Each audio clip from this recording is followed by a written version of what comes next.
everybody. Welcome to the Sacred Femme Alchemy Podcast, a podcast to help you on your sacred feminine journey towards self-love and healing. I'm your host, Lisa Mae Francisco, a sacred feminine guide and mentor. In the podcast, we'll dive deep on how to heal your core wounds, reclaim your feminine power, and liberate your truth so you can be your wild, authentic self. Thanks so much for listening. I'm super excited that you're here. Hey everybody, welcome back to the Sacred Femme Alchemy Podcast. And I'm super excited for another episode. I just returned from my seasonal break, but it's good to be back on here. And today, what I really want to dive into is clarity.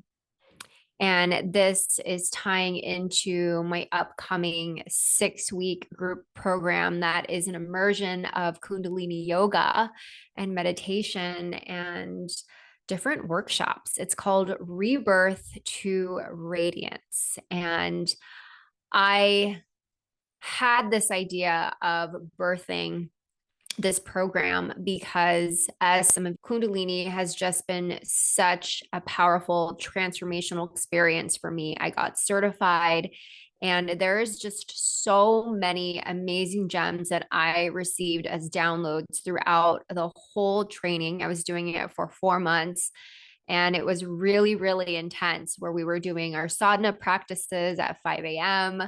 And it really tested me, not only mentally, spiritually, but also physically, right? And anytime that we want to create change in our life, it requires us to really change who we are. Like, granted, it's a lot of things at face value that you don't necessarily know that you have to do. But I think the ultimate question was, what are you willing to do to get the dreams of your desires?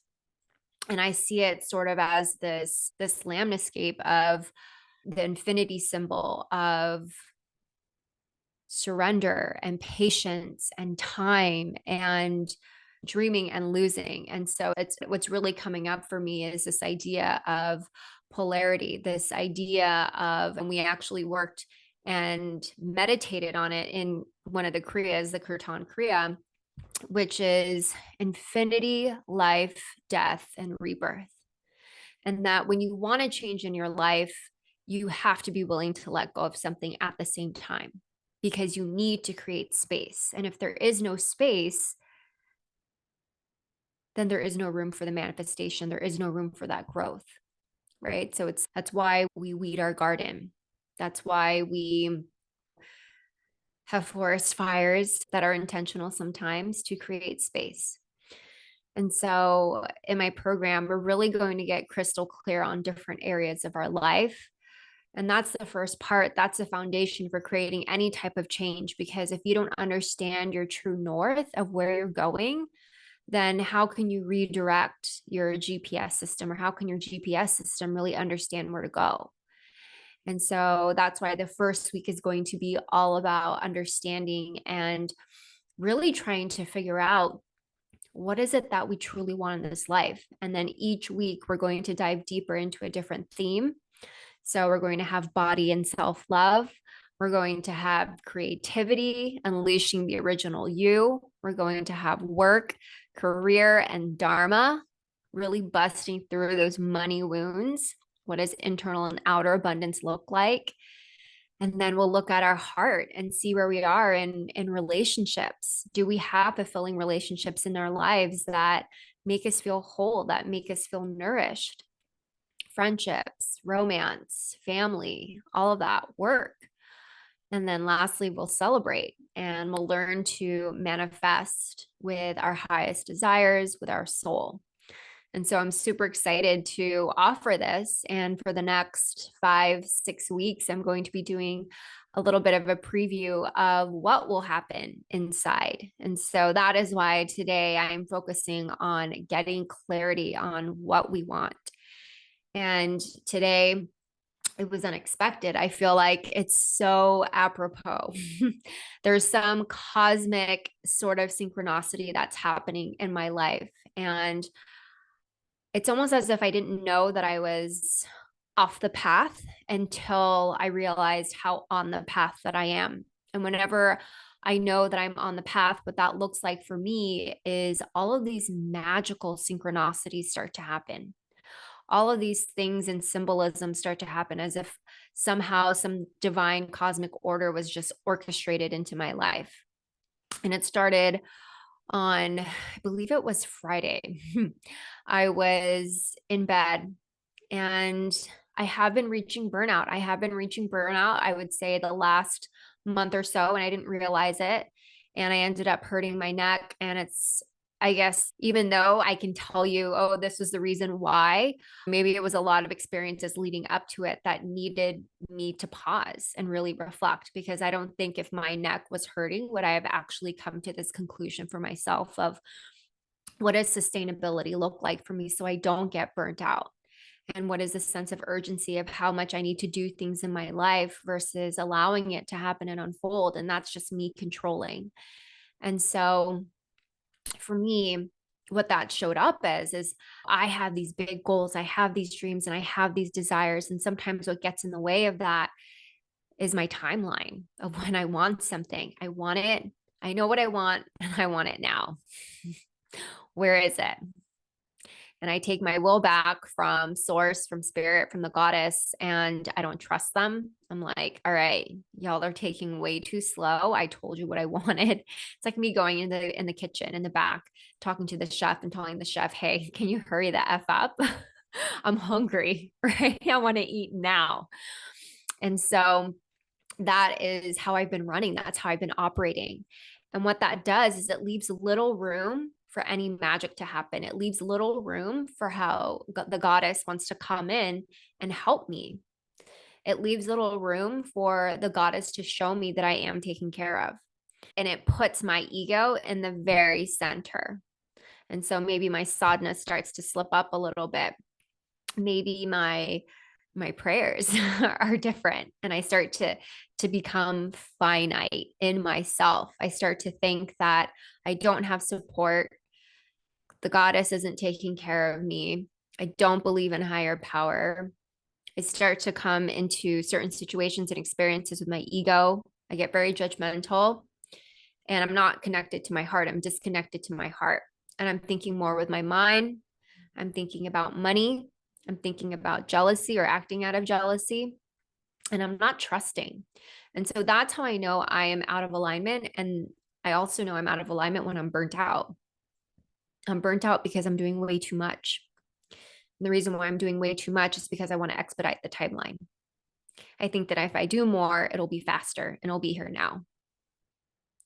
And so there is a time and place for hustling, right? There is a time and place for trying to make things happen. But the thing that has to happen is this balance between knowing what you want, asking what you want, letting go, and showing up and taking action from a balanced place, from a heart-centered place, not from an egoic place, not from fear, not from anxiety, not from insecurity, not from scarcity, right? And so when I find myself in that situation where I'm constantly doing that, I end up getting burnt out. And so that's what ended up happening to me the last couple of weeks. And I noticed I was just doing my yoga and I was saying to myself, oh my gosh, I have to do it today. It wasn't this, oh, I'm so excited for my practice. I get to do it. It was just something that I had to check from my box. Right. And when I get into that mindset of this is something that I have to do, I know I'm not in the right place. I know I'm not in the right place yet. And so the last couple of days, I've noticed how my practice has changed. And I really needed to reground and center myself. And so what I ended up doing was I noticed I was scrolling more than usual. Felt like I was on social media a lot.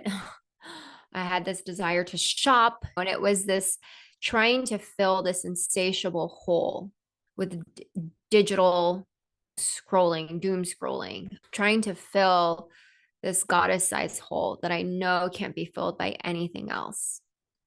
Can't be filled with tangible things, right? It's an internal thing. It's a spiritual thing. It's an emotional thing. It's a soul thing.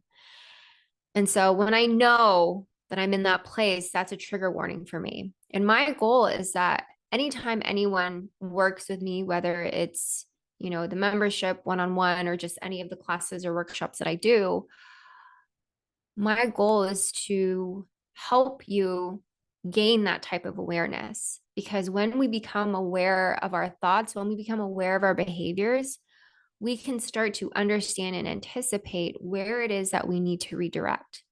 We become alive, we're awakened, and we're awoken to the things that need to change in our lives instead of being asleep.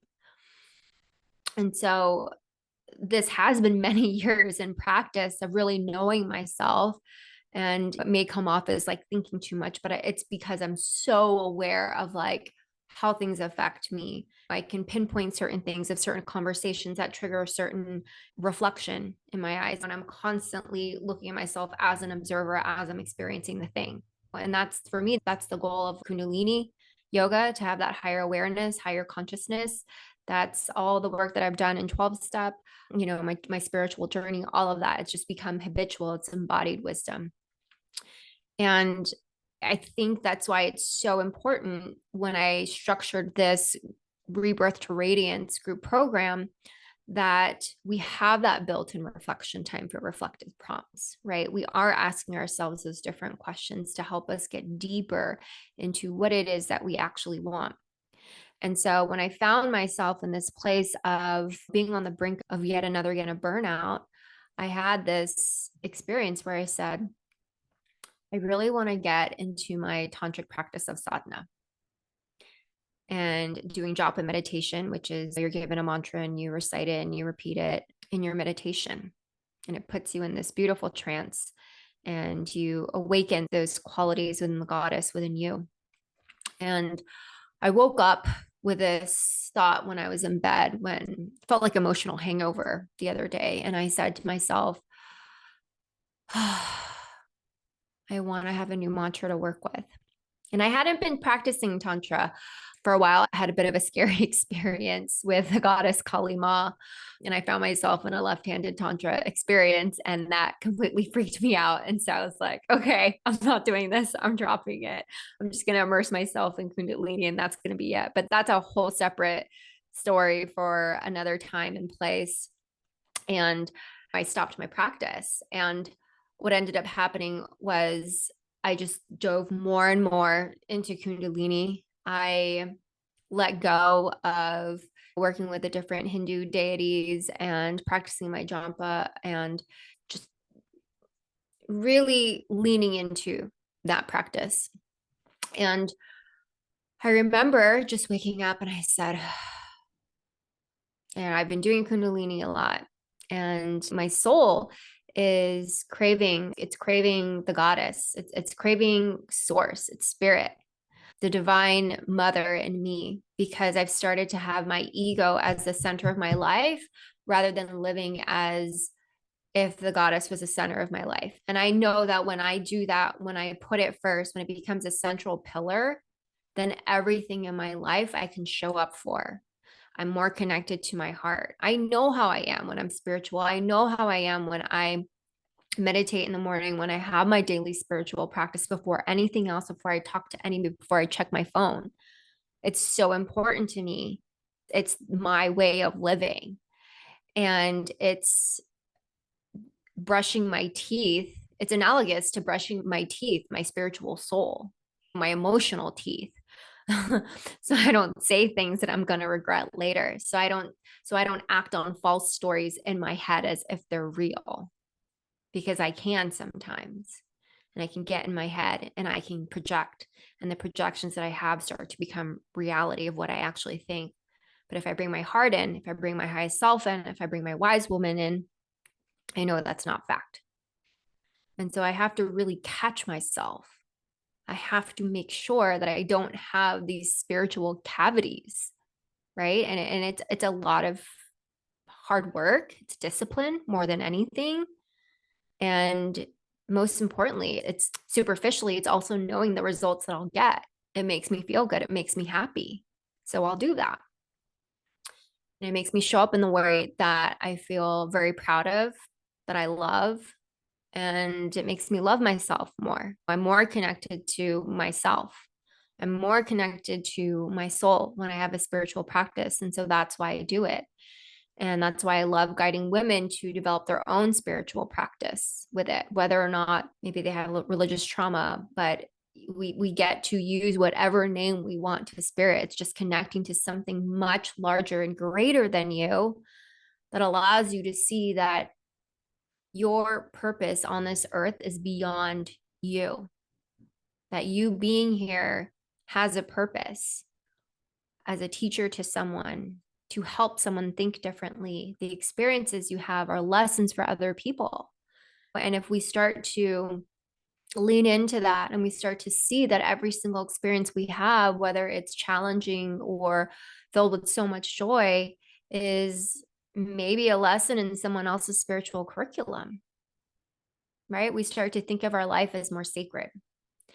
And so as I was saying this in my bed of, okay, I want to work with mantra again. And I ended up getting a email from my tantric yoga teacher, and she's not email, but it was this message on WhatsApp. And I reached out for a personal mantra. And it was so interesting how just that morning I was thinking about getting back into my tantric sadhana, and then boom, got that WhatsApp message from her. I was like, okay. And then I started working with Kali again, the Hindu goddess, about transformation. And I ended up talking to a girlfriend who ended up getting a message from me or for me from the goddess Kali. And I didn't even tell my friend what had happened or what I was desiring, but it was very much on the similar point of what I was feeling. And I was shocked because that message was for me, but I didn't tell her anything about what was happening in my life, particularly to my Tantra practice. And it was so interesting. I was like, okay, I got confirmation. All right. Okay. And so it's remembering. And so my life I started to see the divine cosmic order in everything. I started to feel connected. I started to operate with the goddess head, eyes of the goddess, heart of the goddess, ears of the goddess, and learn to put my inner judge in my back pocket and just really see, like, how can I see the divine in people, right? How can I get out of my own way? And when I'm out of my own way and when I'm in that spirit, that's when I can get actual clarity on the things that I want. And so that's what we're really going to be diving in on week 1, is really understanding how can we get out of our own way, that we're getting clarity, not from an egoic place, but from creating space from scarcity, insecurity, judgment, jealousy, controlling me. We're getting out of that frequency and moving into a higher frequency of love, right? Really understanding what is the kind of life that I want to build that's tethered in my soul.